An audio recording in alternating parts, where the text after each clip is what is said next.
యాదాద్రి జిల్లాకి సంబంధించిన breaking news చూస్తున్నాం. యాదాద్రి జిల్లాలో అన్నదాతలకు యూరియా కష్టాలు కంటిన్యూ అవుతూనే ఉన్నాయి. ఆన్లైన్ యాప్ వాడకం రైతులకు పెద్ద తలనొప్పిగా మారింది. ఇక స్మార్ట్ ఫోన్ లేకపోవటం, అసలు టెక్నాలజీపై అవగాహన లేకపోవటం రైతులకు శాపమైంది. రైతుల వీక్నెస్ ను క్యాష్ చేసుకుంటున్న దళారులు దందాకు తెరలేపారు. యూరియా స్టాక్ ఉన్న ప్రాంతాల్లో రైతుల ముసుగులో దళారులు చేరి అడ్డదారిలో యూరియా కొనుగోలు చేస్తూ బ్లాక్ దందాకు పాల్పడుతున్నారు. ఇక ఆన్లైన్ పద్ధతి కాకుండా పాత విధానాన్ని కొనసాగించాలని చౌటుప్పల్, నారాయణపూర్ మండలాలు రైతులు కోరుతున్నారు.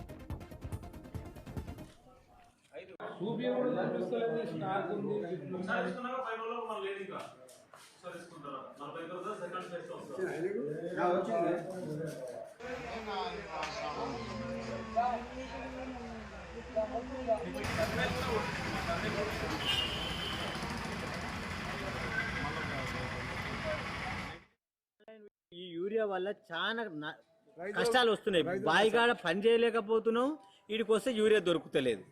ఇక ఇవ్వాలంటే రేపు అంటారు 10 గంటలకు స్టాక్ పెడుతున్నామని వీళ్ళు అంటారు. 6 సెకండ్లు 7 సెకండ్లలోనే అయిపోతుందంట. మన కింద బ్యాగులు చూపిస్తలేదు, ఈడ యూరియా ఉండలేదు. వాళ్ళు ఏమైనా అధికారులను అడిగితే మమ్మల్ని ఏం చేయమంటాం, అందరు బుక్ చేసుకుంటారు, అది ఎక్కడ ఏ ఊరు బుక్ చేసుకుంటారు, ఎక్కడ పోతుందో అని వాళ్ళు అంటారు. మేము వీడికి వస్తేనేమో యూరియా స్టాక్ అయిపోయిందని అంటారు.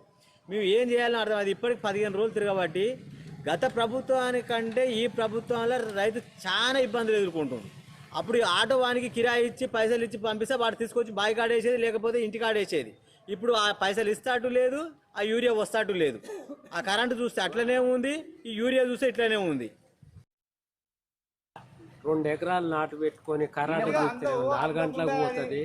ఆడ నీళ్లు ఉండయి, ఈడ ఊరియాకి వస్తే ఊరియా దొరకదు. ఈ ప్రభుత్వం ఎందుకో మరి ఈ ప్రభుత్వం వచ్చిన సందే మాకు చాలా ఎదురవుతున్నాయి.